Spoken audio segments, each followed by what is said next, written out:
What's up mga idol? Sa video na to ay gagawa tayo ng cellphone na nagbo-bootloop. May laman ang battery pero hindi mag-on, bigla po siyang mamatay. Ayan, galing po ito sa Victoria Village, Valenzuela, Pina. GRS po ito ng may-ari. At ayan, dahil nakita po ang ating mga video na gumagawa tayo ng ganitong model. Shout out po pala kay Sir Novek Castro. Siya po ang may-ari ng cellphone na to. Ayan mga idol, ang model nito ay Xiaomi DJ Bison X10 Pro. Ayan, buksan natin mga idol at i-check natin kung ano ba talaga ang nangyayari at paano ito nasira ang mga ganitong problema. Ayan, malaman po natin mamaya lamang. At ayan mga idol, meron po palang nakasulat na problema at basahin po natin. Pag nag-start, lumalabas yung logo tapos namamatay kahit full charge ang battery. So ayan, iyon po natin mga idol para makita natin. At kung napapansin nyo siya, ganun po talaga ang problema. May laman daw ito at ayan, kung napapansin nyo, parang lubat po ang pinaka-battery sign. At subukan ko i-charge mga idol at tingnan natin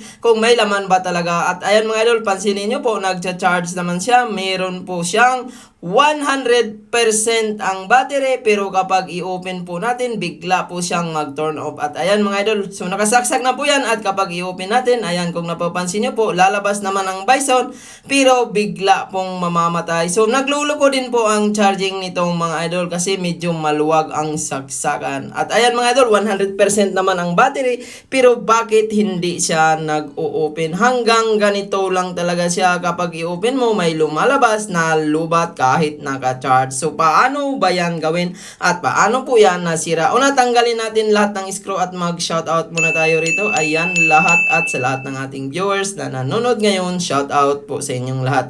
At sa gustong magpa-shoutout, comment po kayo sa video. At ayan, tanggalin natin yung mga screw sa gilid-gilid para madali po natin iangat ang pinaka-back housing niya. Ang kagandahan po dito, hindi kagaya ng ibang mga Xiaomi DJ na uunahin ang screen pagtanggal. Dito mga idol, mas madali siya dahil likod po ang tatanggal. Tanggalin nyo lang po yung mga nakikita yung mga screw na marami at pwede nyo na iangat. Ayan mga idol, yung gilid po ang iangat natin. So kung napapansin nyo, medyo matigas din po ito iangat dahil naka-seal po ang pinaka-casing nito mga idol. Dahil waterproof po ito, hindi ito basta-basta mapasukan ng tubig. Kaya meron po itong mga guma sa ilalim kaya ang dikit niya ay napakatibay po niya. Sa unang baklas mo nito, hindi mo ito basta-basta maiangat. So kailangan mo ng metal para maangat mo siya. At ayan mga idol, unti-unti na po natin natanggal. At kung napapansin nyo, marami po talagang adhesive na nakalagay dahil waterproof nga ito at hindi nga ito basta-basta mapasukan ng tubig. So yan po yung likod mga idol. At ayan, kung napapansin nyo po, meron pa rin pong screw sa ilalim na nakalagay. Tatanggalin din po natin yan mga idol. So ang main problem po nito ay nasa battery fuse dahil may laman po siya at namamatay.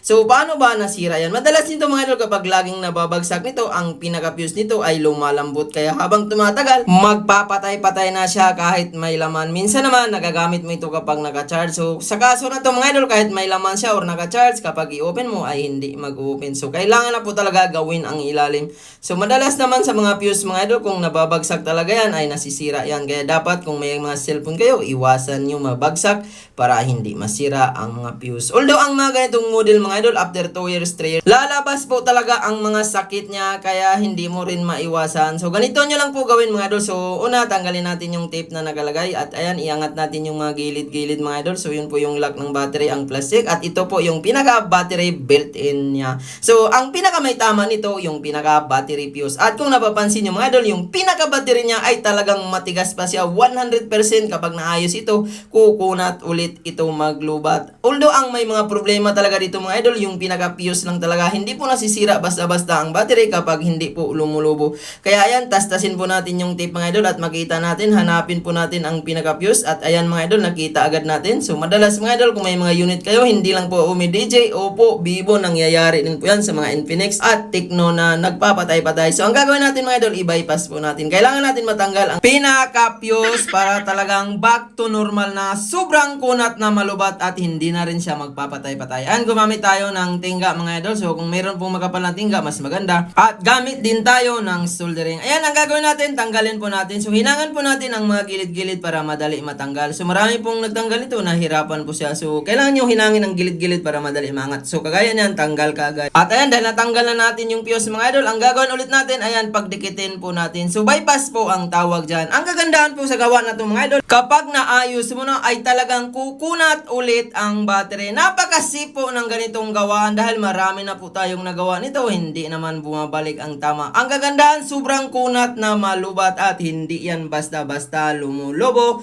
kahit ma-overcharge. Wala pong problema, normal pa rin ang paggamit kung dati lagi mong ino-overcharge at kahit matanggal na ang fuse nito, okay lang ma-overcharge, wala pong problema. Ang mga fuse kasi mga idol, nasisira po yan kapag laging nahuhulog. Nadudurog po kasi yan, lumalambot ang mga paa, yung gilid-gilid na tinanggal natin kanina at kapag lumambot na yon, nasisira. Doon na siya magsimulang magpapatay-patay. Kaya ang ginawa natin, binaypas natin, pinagdikit na natin para hindi na talaga masisira kahit malalaglag dahil tingga na po ang ginawa natin. Grabe mga idol, ang mga ganitong gawaan ay useful po ito. Ang dami na po nating nagawa nito mga idol. Kung isa ka sa mga nagpagawa sa atin na nagpapatay-patay at napanood mo ang video na to, i-comment mo sa baba at pag-usapan natin kung ano na ang nangyari. Kumunat ba, gumanda ba ang performance? So madalas ito mga idol, talagang nasatisfied po sila sa gawa na ganito dahil marami na pong nagpagawa ng ganito mga idol, na ganitong mga model. Lahat po ng mga cellphone nila ay dinadala sa atin dahil nga doon sa nasatisfied sila sa pagkunat ulit ng kanilang battery at talagang back to normal na,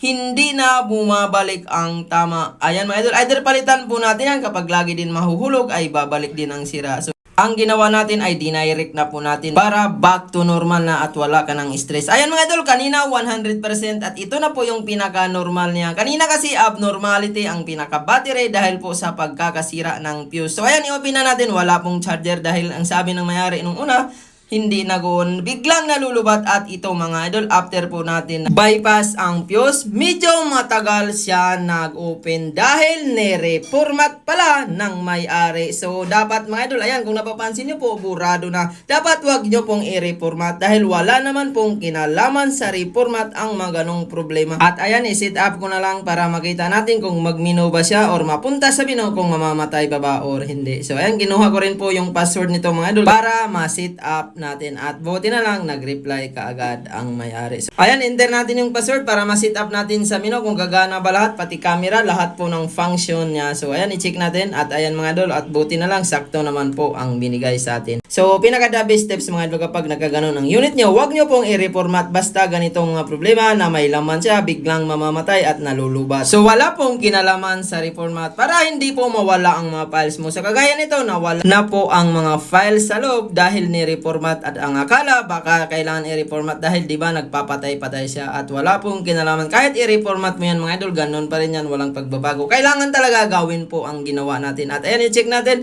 pati po yung speaker kung magpapatay-patay pa ba or tutunog ba ng normal. At kung napapansin mga idol, normal na rin po ang speaker kasi isa sa mga dahilan kung bakit nasisira ang fuse, kapag tinataasan mo ang volume ay namamatayan. At normal na mga idol, pati po yung charging pala nito ay pinaayos din ng mayari dahil maluwag nga ito at in-order po niya sa online at ako na lang po ang naglagay. So siya na po ang nag-provide ng pesa. Labor na lang po ang binayaran niya at naayos naman ito. At ayan mga idol, na-solve na po natin ang pinaka-main problem niya, yung namamatay. At sana nakakuha kayo ng idea sa paggawa nito. At kung natulungan ka sa video na to, huwag niyo kalimutan mag-like, mag-share at mag-subscribe. Maraming salamat po sa panonood.